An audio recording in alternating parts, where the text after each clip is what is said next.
2019 ശമ്പള പരിഷ്കരണത്തിനു ശേഷം കുടിശ്ശികയായിട്ടുള്ള 7 ഗഡു ക്ഷാമബത്ത ഉടൻ അനുവദിക്കുക. ജീവനക്കാരുടെ പ്രമോഷൻ അനുപാതം പുനഃപരിശോധിക്കുക.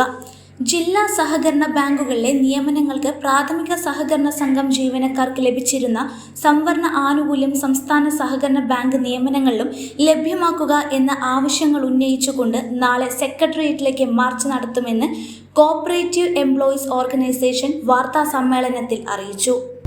കേരളത്തിലെ സഹകരണ ജീവനക്കാരെ ബാധിക്കുന്ന അടിയന്തര പ്രാധാന്യമുള്ള പ്രശ്നങ്ങൾക്ക് പരിഹാരം ആവശ്യപ്പെട്ടുകൊണ്ട് നാളെ cooperative employees organisation secretariat March സംഘടിപ്പിക്കുക. 2019 സഹകരണ ജീവനക്കാരുടെ ശമ്പള പരിഷ്കരണം നടന്നത്. അതിനുശേഷം ഇപ്പോൾ 7 ഗഡു ക്ഷാമബത്ത കുടിശ്ശികയാണ്. നമ്മുടെ സംസ്ഥാന ചരിത്രത്തിൽ ഇതുവരെയും ഇത്രയധികം DA കുടിശ്ശിക കാലഘട്ടം ഉണ്ടായിട്ടില്ല. ആ DA കുടിശ്ശിക എത്രയും പെട്ടെന്ന് വിതരണം ചെയ്യണം എന്നാണ് ഈ സമരത്തിന് ആധാരമായിട്ടുള്ള ഒരു ഡിമാൻഡ് എന്ന് പറയുന്നത്. മറ്റൊരു കാര്യം, മുമ്പ് ജില്ലാ സഹകരണ ബാങ്കുകൾ നിലനിന്ന കാലഘട്ടത്തിൽ അതിലെ അംഗസംഘങ്ങൾ എന്ന നിലയിൽ പ്രാഥമിക ബാങ്കുകളിലെ ജീവനക്കാർക്ക് ജില്ലാ ബാങ്കുകളിലെ നിയമനത്തിൽ 50% റിസർവേഷൻ ഉണ്ടായിരുന്നു. ഇപ്പോൾ കേരള ബാങ്ക് ആയപ്പോൾ ആ റിസർവേഷൻ നഷ്ടപ്പെട്ടിട്ടുണ്ട്. അതുകൊണ്ട് കേരള ബാങ്കിൽ ജില്ലാ ബാങ്കിലുള്ള കാലഘട്ടത്തിലുണ്ടായതുപോലെ പ്രാഥമിക ബാങ്കുകളിലെ ജീവനക്കാർക്ക് 50% റിസർവേഷൻ ഉറപ്പുവരുത്തണം എന്നതാണ് മറ്റൊരു ഡിമാൻഡ്. പിന്നെ സഹകരണ ജീവനക്കാർക്കും സഹകരണ സ്ഥാപനങ്ങളിൽ നിന്ന് റിട്ടയർ ചെയ്ത പെൻഷൻകാർക്കും ആരോഗ്യ ഇൻഷുറൻസ് പദ്ധതി നടപ്പാക്കണം. അതുപോലെ ഈ സർക്കാരിൻ്റെ സാമൂഹ്യ ക്ഷേമ പെൻഷനുകളൊക്കെ വീടുകളിൽ എത്തിച്ചു കൊടുക്കുന്നത് സഹകരണ ബാങ്കുകളിലെ ജീവനക്കാരാണ്.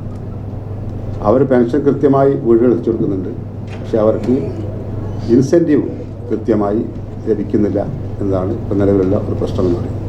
അപ്പോൾ വീടുകളിൽ പെൻഷൻ എത്തിച്ചു കൊടുക്കുന്ന സഹകരണ ബാങ്കുകളിലെ ജീവനക്കാർക്ക് അർഹമായ ഇൻസെൻറ്റീവ് കൃത്യമായി വിതരണം ചെയ്യാനുള്ള നടപടി ഉണ്ടാവണം. പിന്നെ 31/3/2024 ശമ്പള പരിഷ്കരണത്തിൻ്റെ കാലാവധി അവസാനിക്കുക. സാധാരണഗതിയിൽ ശമ്പള പരിഷ്കരണത്തിൻ്റെ കാലാവധി അവസാനിക്കുന്നതിന് മുമ്പ് ഒരു കൊല്ലം മുമ്പ് 6 മാസം മുമ്പൊക്കെ പുതിയ കമ്മിറ്റിയെ നിയോഗിക്കാറുണ്ട്. ഇതുവരെയും ശമ്പള പരിഷ്കരണ കമ്മിറ്റിയെ നിയോഗിച്ചിട്ടില്ല. ആ ശമ്പള പരിഷ്കരണ കമ്മിറ്റിയെ നിയോഗിക്കണമെന്നാണ് മറ്റൊരു ഡിമാൻഡ്. ഇങ്ങനെ പിന്നെ സഹകരണ ജീവനക്കാരുടെ പെൻഷൻ വളരെ തുച്ഛമായ സംഖ്യയാണിപ്പോൾ ജീവനക്കാർക്ക് പെൻഷൻ ലഭിച്ചുകൊണ്ടിരിക്കുന്നത്. നമ്മുടെ ജീവിത ചെലവുകളൊക്കെ വർദ്ധിച്ച സാഹചര്യത്തിൽ ഈ പെൻഷൻ കാലോചിതമായി പരിഷ്കരിക്കണം.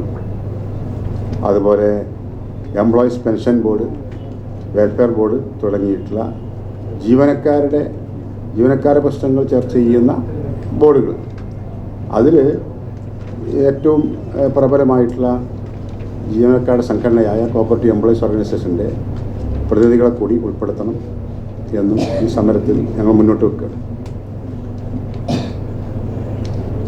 പിന്നെ ഈ എക്സാമിനേഷൻ ബോർഡ് വഴിയുള്ള നിയമനങ്ങളിൽ ധാരാളം അശാസ്ത്രീയത നിലനിൽക്കുന്നുണ്ട്. അത് പരിഹരിക്കപ്പെടേണ്ടതായിട്ടുണ്ട്.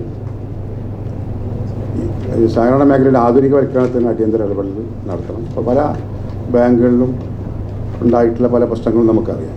ഇതിനൊക്കെ ഒരു കൃത്യമായ ഓഡിറ്റിംഗ് സംവിധാനവും ശാസ്ത്രീയമായ സംവിധാനവും ഉണ്ടായിരുന്നെങ്കിൽ ഇപ്പോൾ പറഞ്ഞു കേൾക്കുന്ന അത്തരം പ്രശ്നങ്ങളൊന്നും സഹകരണ ബാങ്കുകളിൽ ഉണ്ടാകുമായിരുന്നില്ല.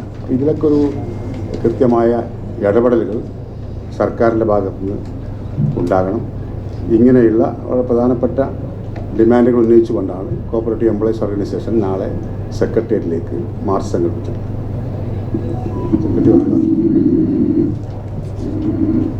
ഇവിടെ സൂചിപ്പിച്ചതുപോലെ ഈ സഹകരണ ജീവനക്കാരുടെ ശമ്പളവും ആനുകൂല്യങ്ങളും സഹകരണ നിയമം